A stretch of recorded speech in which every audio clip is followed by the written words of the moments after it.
नमस्कार, सी न्यूज भारत में आप सभी का स्वागत है। महाराष्ट्र बुलेटिन में इस बुलेटिन में सबसे पहले बात करेंगे अकोला की, जहां 2016 की सर्जिकल स्ट्राइक में सेना का जवान चंदू चौहान मुंबई की सड़कों पर अपने लिए न्याय की भीख मांग रहा है।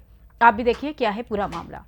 ये बेहद शर्मनाक बात है कि भारत माता की रक्षा के लिए अपने प्राणों की आहुति देने वाले सेना के 3 जवान मुंबई की सड़कों पर अपने न्याय के अधिकार की भीख मांग रहे हैं।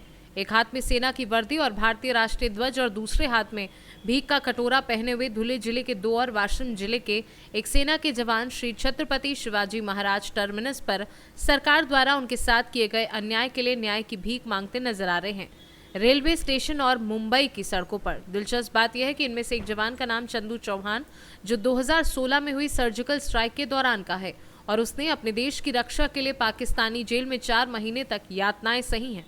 गले में भारत के वर्तमान प्रधानमंत्री नरेंद्र मोदी, केंद्रीय गृह मंत्री अमित शाह, केंद्रीय रक्षा मंत्री राजनाथ सिंह और राज्य के मुख्यमंत्री देवेंद्र फडणवीस की फोटो वाली तस्वीर लेकर गले में लटका के मुंबई के रोड पर अपने न्याय हक के लिए भीख मांगते फिर रहे हैं। अकोला से कैमरा पर्सन नरेंद्र वाडोनकर के साथ धनराज सबकाल की रिपोर्ट। ले चलेंगे आपको ठाणे, जहां दिव्यांगों को भीख मांगने पर मजबूर किया दिवा प्रभाग समिति ने। आप भी देखिए आखिर क्यों। ठाणे महानगर पालिका का दीवा प्रभाग समिति इन दिनों दिव्यांग सेना की सुर्खियों में है। दीवा प्रभाग समिति के अंतर्गत वाले दिव्यांग महबूब शेख के दिव्यांग डब्बे पर कार्यवाही को लेकर दीवा प्रभाग समिति के बाहर बवाल मचा है।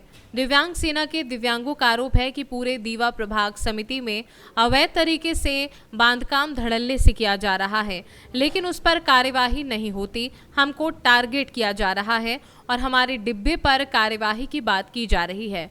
उसी के संदर्भ में 2 दिनों से दिव्यांग सेना के अध्यक्ष यूसुफ फारूक खान और उनके साथियों ने मिलकर दीवा प्रभाग समिति के बाहर अपने अपने दिव्यांग स्टॉल को बंद करके भीख मांगने का काम किया। उसी के चलते आज दीवा प्रभाग समिति के बालचंद गुगे ने आकर उनसे मुलाकात की और उनके साथ बैठक कर जो कुछ भी उन लोगों को परेशानी थी, जो कुछ भी उनकी मांगे थी, उनको सुनी और उन लोगों को बाहर से उठाकर अपने दफ्तर में ले गए।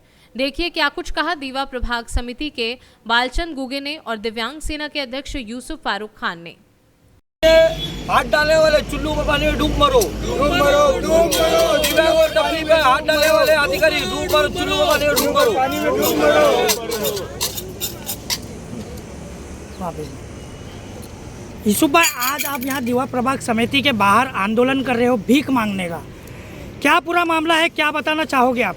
मैं जब से समझदार हुआ, जब से चाहता था कि हमारे दिव्यांगों को जो संविधान के मुताबिक और जो हमारा दिव्यांग अधिकार कल्याण दिव्यांग अधिकार अधिनियम है, आके हमें मिले और उन्होंने जो सच्चाई है उससे रूबरू कराया।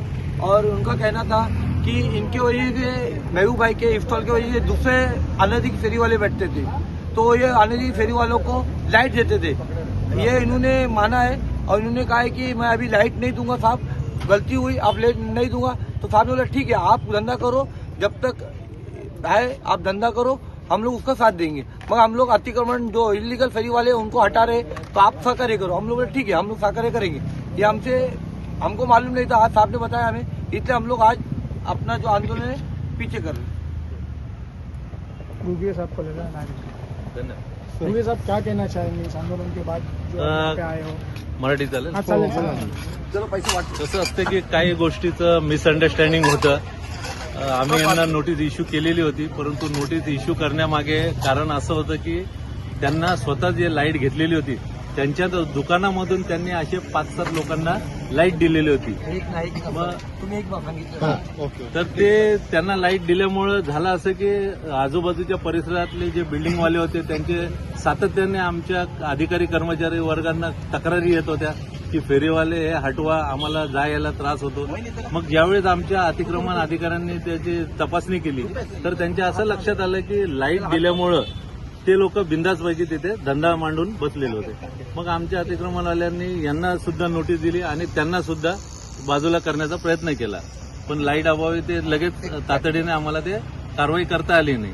मग यांना नोटीस दिल्यामुळे यांचा असा गैरसमज झाला की आम्ही यांनाच हटवायला आलेलो आहे, परंतु प्रत्यक्षात तसं काही नाहीये. यांनी आता आम्हाला सांगितलं, या आंदोलनामार्फत यांनी आम्हाला कबुली जबाब दिली की आम्ही कोणाला लाईट देणार नाही, आम्ही आमचं स्वतंत्र काम करू. तुमच्याकडून काय आश्वासन दिलं आहे युसुफ खानला? तर काय आम्ही पुढची काय त्यांच्याकडनं हीच अपेक्षा ठेवू नये की तुम्ही कोणाला लाईट देऊ नका किंवा तुमच्यामुळं लोकांना त्रास होईल असं काही काम करू नका असं, म्हणजे जेणेकरून आम्हालाही आमच्या कारवाई घेणाऱ्या अधिकाऱ्यांना कुठल्याही प्रकारची बाधा निर्माण होईल असं होऊ देऊ नका. आणि त्यांनी पण आम्हाला आश्वासन दिलेलं आहे की असं आता पुन्हा आमच्याकडनं होणार नाही. त्याचबरोबर आम्ही सहकार्य करू तुम्हाला, तुम्ही पण सहकार्य करा. आणि निश्चितच आमचं या मंडळींना नेहमी आमचे ठाणे महानगरपालिका, आमचे आयुक्त साहेब, आमचे उपायुक्त साहेब सर्वांचं सहकार्य आहे. Thank you sir, thank you. Okay, धन्यवाद. मुंबई से सी न्यूज संवाददाता मोहम्मद सलीम की रिपोर्ट। फिलहाल इस खास बुलेटिन में बस इतना ही। देश दुनिया की तमाम बड़ी खबरों को जानने के लिए जुड़े रहिए सी न्यूज भारत के साथ। हर खबर आपके साथ, आपके हाथ।